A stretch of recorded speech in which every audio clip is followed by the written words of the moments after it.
19 مئی 2020 کی لکھی ہوئی ایک تحریر ہے، نشانیاں۔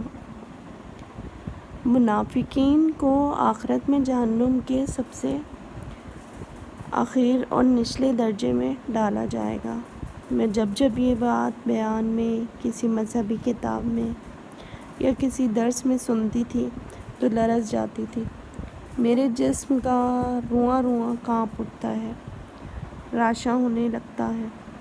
تکلیف کا سوچ کے آنکھوں میں آنسو آ جاتے ہیں۔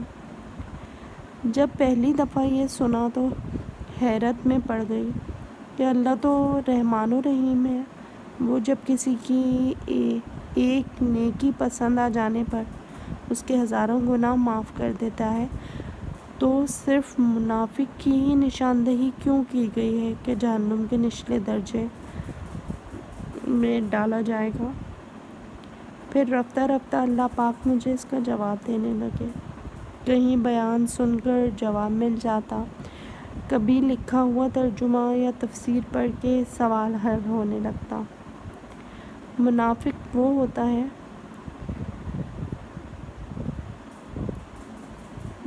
وہ ہوتا ہے نا جو ہوتا کچھ اور ہے، دکھتا کچھ اور ہے، سوچتا کچھ اور ہے اور بولتا کچھ اور ہے۔ قول اور فعل میں تضاد رکھتا ہے۔ جہاں اپنا فائدہ دیکھتا ہے بیان بدل دیتا ہے۔ ہمیشہ اپنے فائدے کے لیے دوسروں کا نقصان کرتا ہے۔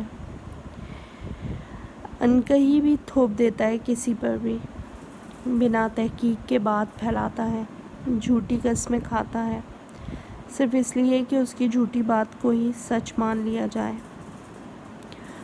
مختصراً یہ کہ منافق کے ظاہر اور باطن میں کچھ بھی یکسانیت نہیں ہے۔